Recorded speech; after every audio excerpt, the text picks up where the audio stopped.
In Pleasant Hill. I've lived here for 32 years, and I am not as learned as the attorney that spoke, nor as eloquent as the people who spoke before me. I'm simply a citizen. I don't know what the increasing government that has value anymore, but I'm still a citizen.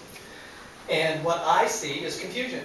I do not know how a business like a gun store is separate from any other business. How can you select it to be individually and separately monitored? If it's a hazard, let's say it creates an environmental hazard. Well, I would say auto parts stores and restaurants create bigger hazards, but you don't want to control those. If it's a potential for violence, we have martial arts academy there where they teach violence. And we have 7-Elevens, like the young lady said, that attract violence from outside of town. We don't close those. We don't particularly monitor where they can go. We just look at the tax base.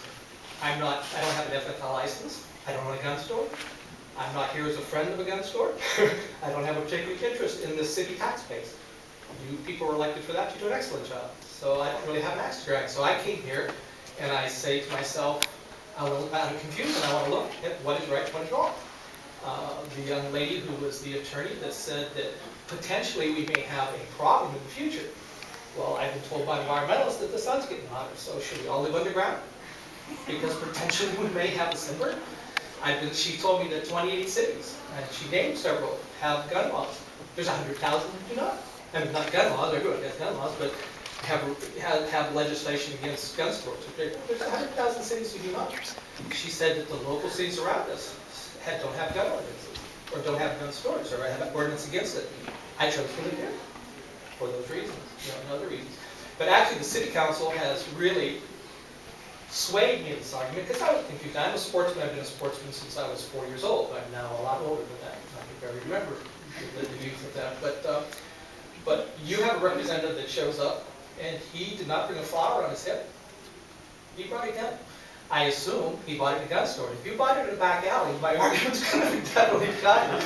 But I assume he bought it in a gun store. So gun stores seem to be an essential part of our culture. They seem to be necessary evils, if people want to consider them evils. Hundreds of thousands of dollars are supported by gun stores.